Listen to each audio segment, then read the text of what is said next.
Hero बना ले अपनी वाइफ, फुल टाइम एंजॉय करेंगे, सेटल कर ले लाइफ। हीरो सुन रहे हो ना? मुझको तो पटा ले, हीरो बना ले अपनी वाइफ, फुल टाइम एंजॉय करेंगे, सेटल कर ले लाइफ। तेरे लिए पगली तेरी कुछ भी कर जाएगी,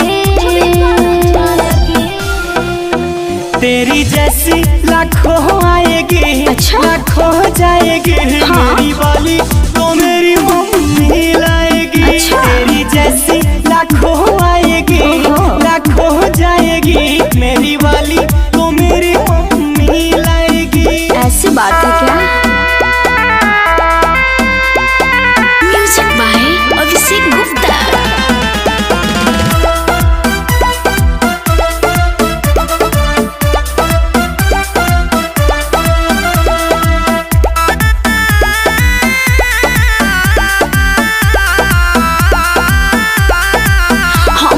जैसन लड़के न मिली है पूरा जिला में जान, तो ऊपर से चमकत बहरे। अच्छा? तो सारा केहू बकैले मेहमान। हमारा जैसन लड़के न मिली है पूरा जिला में जान, तो ऊपर से चमकत बहरे। दोसर कौनो कैलस तूने तोड़ा दिल तो मैं टेंशन में जहर खाएगी। तेरी जैसी लाखों आएगी, लाखों जाएगी। मेरी वाली तो मेरी मम्मी लाएगी। तेरी जैसी लाखों आएगी, लाखों जाएगी। मेरी वाली तो मेरी मम्मी लाएगी।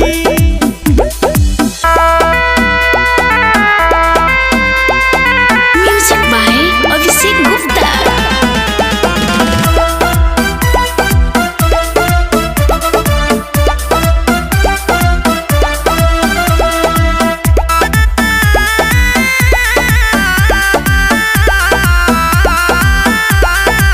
रवि राजा के मजा राजा ले लाई, फिर नहीं तो क्या मिले।